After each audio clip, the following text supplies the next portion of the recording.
আলাইকুম। আজকে আমরা আপনাদেরকে যে ভুট্টার একটি ক্ষেত অর্থাৎ ভুট্টা ফসল নিয়ে আমরা আলোচনা করব। আমরা যে ভুট্টার মাঠে আসছি সেটাকে আপনাদেরকে দেখাই যে কোথাও ভুট্টার গাছ বড় হয়ে গেছে, কোথাও আবার ছোট হয়ে গেছে। কেন বড় এবং ছোট হয়ে গেল এবং অল্প সময়ের মধ্যে আমরা কিভাবে ভুট্টার গাছগুলো মোটা এবং লম্বা করতে পারি সেই বিষয়টা নিয়ে আমরা আপনাদের সাথে আলোচনা করব। তো যারা আপনারা ভুট্টা চাষ করেন এবং প্রতিবারে ভুট্টা করেন, ভুট্টা করতে গেলে আপনাদের দেখা যায় যে কিছু, কিছু জায়গায় আপনাদের গাছ বড় হয়ে যায় এবং কিছু, কিছু জায়গায় গাছ ছোট হয়ে যায়। কিংবা এমনও হতে পারে যে ভুট্টা গাছ করছেন কিন্তু ভুট্টা গাছের আপনার দ্রুত কালো হচ্ছে না এবং মোটা হচ্ছে না অথবা আপনার গাছটা লম্বা হচ্ছে না। এই বিষয়গুলো নিয়ে আপনারা যারা জানতে চান তাদের জন্য এই ভিডিও। আমি আছি কৃষি সারাবেলা ইউটিউব চ্যানেলে। আপনারা এই চ্যানেলের সাথে থাকবেন এবং আপনারা দেখবেন যে ভুট্টা করে কিভাবে সহজে লাভবান হওয়া যায়। উপরে টিপ দাও, টিপ দাও। সম্মানিত দর্শক, যেমনটি বলছিলাম যে আমরা যদি ভুট্টার গাছকে যদি আমরা এরকম করতে চাই, অর্থাৎ ভুট্টার গাছকে যদি সহজে আমরা মোটা এবং লম্বা করতে চাই, তাহলে আমাদের করণীয় কি, বা ভুট্টার গাছের কি ব্যবস্থাপনা বা কি ম্যানেজমেন্ট, কিভাবে সার ব্যবস্থাপনা করলে অতি সহজে ভুট্টার গাছটি আমরা সহজে মোটা এবং লম্বা করতে চাই, এই বিষয়টা নিয়ে আমরা আপনাদের সাথে আলোচনা করব। সম্মানিত দর্শক, আমরা ভুট্টা চাষ করতে গেলে আমরা দেখি যে কিছু কিছু ভুট্টার গাছ এরকম বড় হয়ে গেছে। যেমন এই গাছটি আমরা দেখতে পাচ্ছি, এই ভুট্টার গাছটি অনেক বড় এবং লম্বা হয়ে গেছে। পাশাপাশি আবার এই গাছটি অনেক ছোট আছে। আবার দেখতে পাচ্ছেন যে পুরো জমিটা নিয়ে যে আমরা আলোচনা করি যে এই ভুট্টার গাছটা ছোট আছে।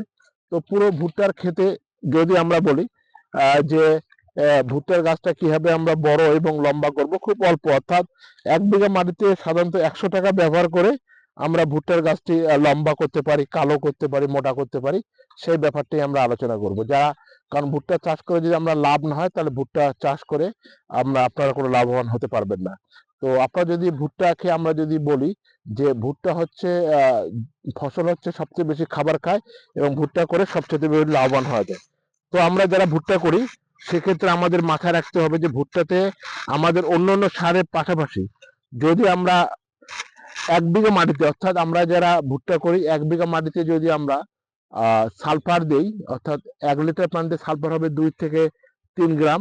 পাশাপাশি প্রতি 1 বিঘা মাটিতে আমরা ম্যাগনেসিয়াম দেব 1 কেজি এবং ইউরিয়া 250 গ্রাম।